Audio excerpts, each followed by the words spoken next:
Olá, você que nos assiste aqui no Movimento Online. Está começando mais uma entrevista e desta vez a nossa entrevista é sobre a última reunião da Ordem dos Advogados do Brasil, OAB, que aconteceu na última segunda-feira, 14 de dezembro.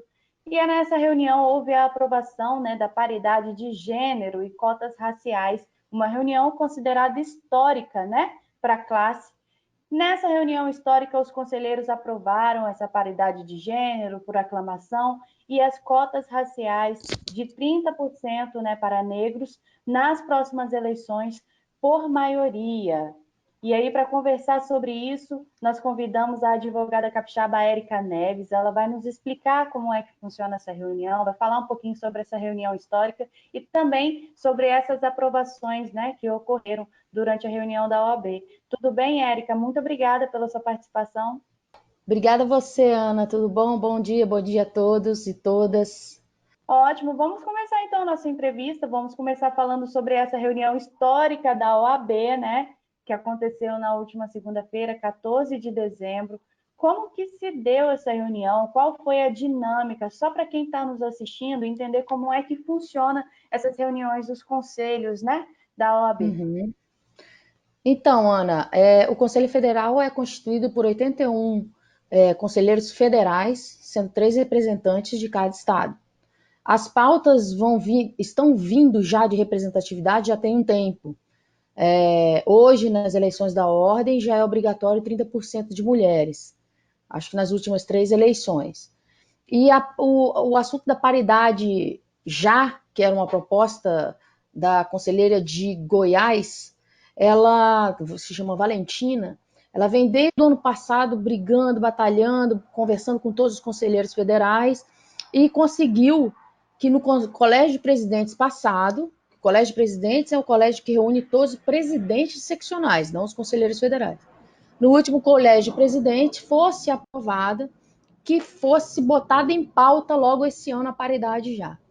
Quanto à cota dos negros, isso também já é uma luta constante da advocacia negra, das negras, principalmente também, e que também foi colocado em pauta esse ano, agora nessa última reunião. Inclusive, a pauta dos negros, a proposta dos negros, da advocacia negra, ela teve como relator um conselheiro federal do Espírito Santo. A proposta era de 30%, com aplicação para o próximo ano, que ano que vem tem eleições na ordem. E o conselheiro abriu uma divergência, o próprio relator, requerendo que fosse 20% e que não fosse aplicado no ano que vem, que antes disso tivesse um censo, o que certamente jogaria para próximas eleições de 2024. E não era o pleito da maioria da advocacia. Mas isso caiu e foi votado pela cota de 30% para aplicação já no ano que vem, nas próximas eleições, e a questão da paridade foi a unanimidade em 5 minutos, porque isso já vinha se debatendo muito e era um clamor de toda a advocacia, afinal nós somos 50% praticamente da ordem, e os 30% infelizmente ainda não nos serviu como gostaríamos. A verdade é essa, porque nós temos 27 seccionais, são 27 presidentes homens. Então, algo no sistema não está fluindo para que permita que as advogadas mulheres tenham visibilidade e, com isso, consigam alcançar os espaços de poder dentro da ordem. É interessante, Érica, que você falou que é uma luta, antiga, Essas duas conquistas aí da última reunião são lutas antigas. E qual é o significado, dessa política de mais inclusão na classe para as próximas eleições? Ana, a representatividade hoje em dia, inclusive no ambiente político partidário, está muito em crise. Isso se reflete, inclusive, com a alta da ausência do eleitor nas urnas.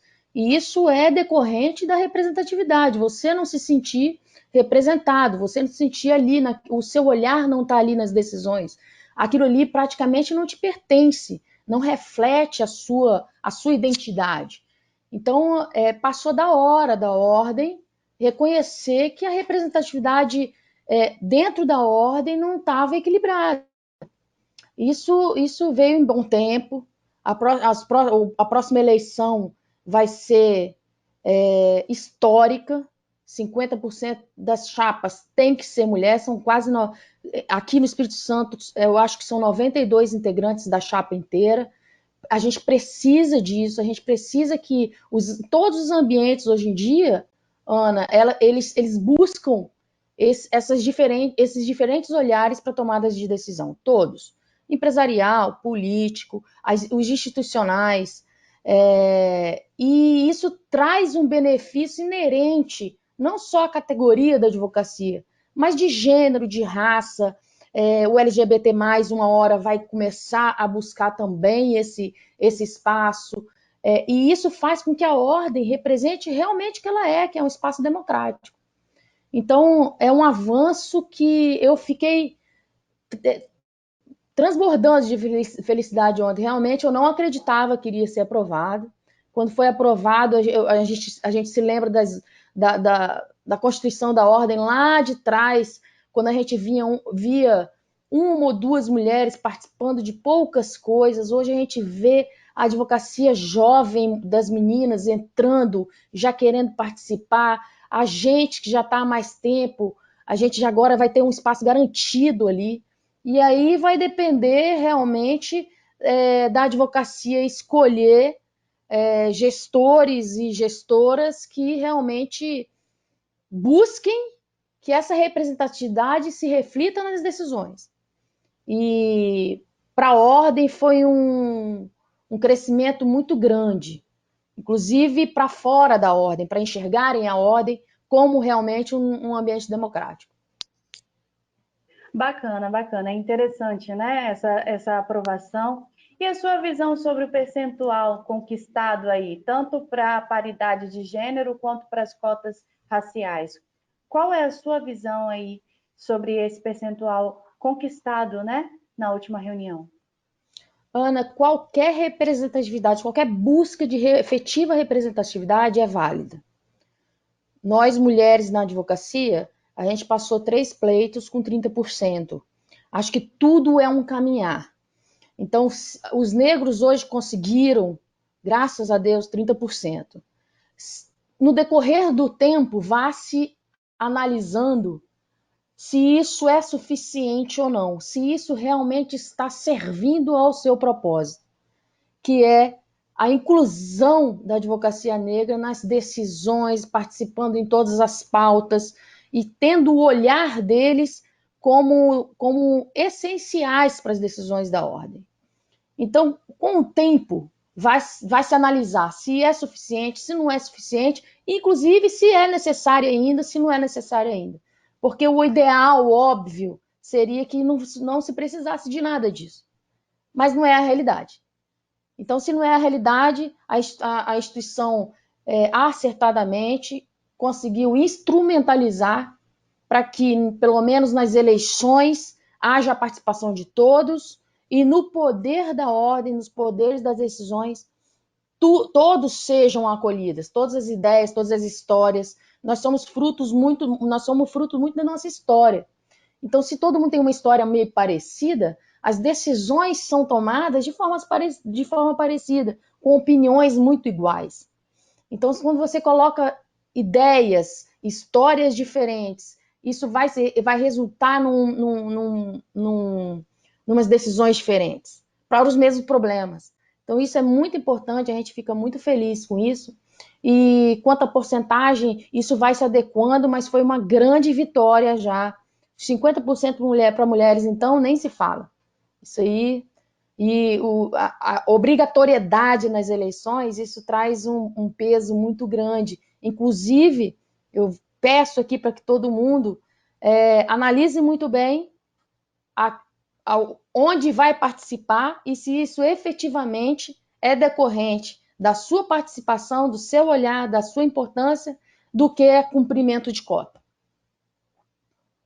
Excelente, Érica. Estamos chegando ao fim da nossa entrevista e a nossa última pergunta é sobre outros grupos minoritários que existem também, né? Uhum. E Você acredita, Érica, que essa aprovação da paridade de gênero e cotas raciais da última reunião abre portas para que a OAB seja cada vez mais inclusiva e também para outras comunidades, né, que infelizmente ainda são minoria, às vezes até inexistentes em órgãos, né, em ordens como essa? Ana, como eu disse, né? A ordem, a partir de 2022, certamente vai estar com uma imagem mais democrática, mais plural, mais bonita, porque reflete a sociedade hoje, reflete a advocacia naquele espaço, reflete realmente a advocacia que a gente tem hoje, muito plural. E a gente precisa sempre encontrar ferramentas para que todos se sintam representados, para que todos participem da ordem. Como eu disse no começo, ninguém participa de algo que não se enxerga. Ninguém participa, fica tentando participar de uma instituição onde não encontra portas, onde a sua voz não é ouvida. Então, cabe à instituição sempre ter esse olhar. E essa decisão de ontem é muito importante, não só para hoje, mas para o futuro da nossa ordem.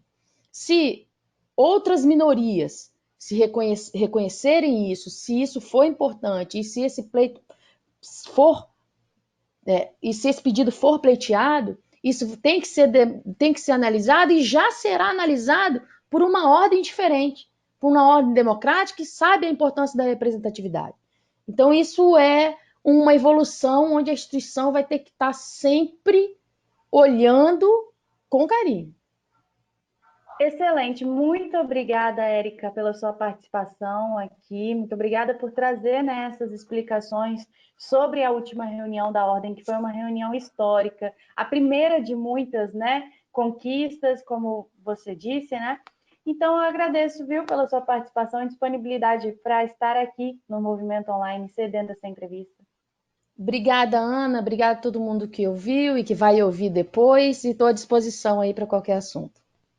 Ok, você pode assistir outras entrevistas no www.movimentoonline.com.br. Até mais!